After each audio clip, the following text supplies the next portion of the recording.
On has just released the newest version of their most iconic daily trainer, the Cloudmonster 2.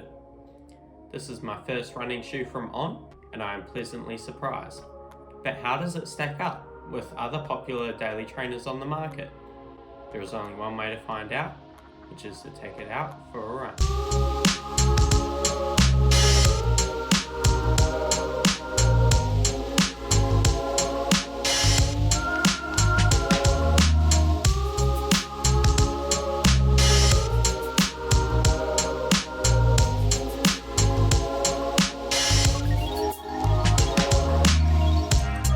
Hello everybody, my name is Casey Atkinson and I'm an 18-year-old aspiring runner and I'm looking to grow my shoe review channel. Now, I know what you're thinking, why should I trust this kid? He's only 18. And yes, I am only 18, however in my short running career, I've run a 32-minute 10K and you can also call me a shoe guru as I love the innovation that is going on with shoes in recent years. Hence why I started the shoe review channel. I'm currently working in a running shoe store where I get to try on plenty of shoes. And speaking of which, I've got this goodie bag from Brooks. And let's open it up. Now for a disclaimer, I did pay for these shoes with my own money. However, I did get them heavily discounted as my running shoe store has an employee program with Brooks. So we'll see what we got in here. Trail running shoe, the Catamount 3, and the Brooks Ghost Max. So stay tuned for these two shoes if you want to see reviews on them, and I'll be releasing these videos in the future. Here's the Brooks Ghost Max, and here's the Brooks Catamount 3. But enough background on me, let's get into the full review of the Cloudmonster 2. Now for an overview, the Cloudmonster is designed for daily training, which means easy runs, moderate runs, and there's even enough cushioning here for long runs. Starting with the upper, the polyester used here is 82% recycled, so good if you're looking for sustainability. Perfect amount of padding around the collar here for a daily trainer, and the heel counter is well built up. I did go for a half size down to a US 9, down from my regular 9.5. This is because the shoe fits a bit long, and this is also recommended on On's website as well. Onto the midsole, these signature cutouts are On's CloudTech system, where these compress as your foot lands, providing a high level of cushioning. The midsole is On's Helion foam, where we have two different densities going on here. The white foam is a softer compound which allows for more cushioning as the clouds can compress more. The grey foam insert in the forefoot is firmer, which On says is to assist in impact absorption and also energy return. In between these two foams is On's Speedboard, which is aimed to add rigidity and propulsion off toe off. This is made out of a nylon blend and does not run the full length of the midsole. Now we just have a standard outsole here, where the rubber is strategically placed in the heel and the forefoot.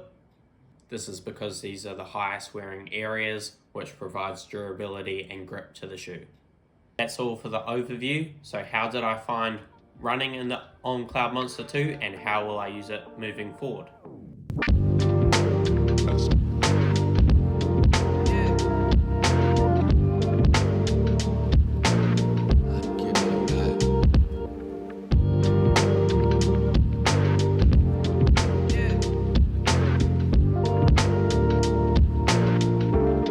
First running shoe from On, the experience has been great. I've done around 50 kilometers in the shoe so far and I've found them perfect fitting into the daily trainer category. I've been using these for easy runs from 6 to 12k, where there is a good amount of cushioning here which leaves my legs happy the next day. The midsole does give a firmer ride, which is more resilient, and I could see this working for heavier runners or runners that just prefer a firmer midsole. This could work really well if you're not too keen on the soft foams that other shoe companies are coming out with these days. So this could be a great option if you like that firmer feel. The highlight of the shoe is definitely these CloudTec cutouts under the foot. The clouds compress well on landing and provide a good toe-off experience. There is a good amount of energy return, which is helped by the speedboard and the firmer foam under the midfoot. This gives a pleasant ride, and if you wish, you can pick up the pace a little bit in this too. Having said that, I wouldn't use this for tempos or workouts or anything like that. Works just fine in the daily trainer category. Another thing I like about this shoe is the heel counter. It is well built up and supported, which cups your heel really nicely. And there is a perfect amount of padding, not too much, not too little. Good toe box on the shoe, pretty standard fit there. The rubber on the outsole does its job. I experienced no slipping in both dry and wet conditions, mainly on pavement. In terms of things that could be improved in the shoe, I found there to be an excessive amount of volume in the midfoot, and I had to cinch down the laces really tightly to combat that. Even with lacing them up as tight as possible, I still found the fit on the medial side to be a little bit sloppy. I did say that the compression of the midsole was lovely and the toe-off was great. However, the initial striking of the ground, it was a bit firm for my liking, as I'm quite a light runner. I'm thinking this experience could be because the speedboard is situated quite high in the midsole. However, this gripe is more of a personal preference.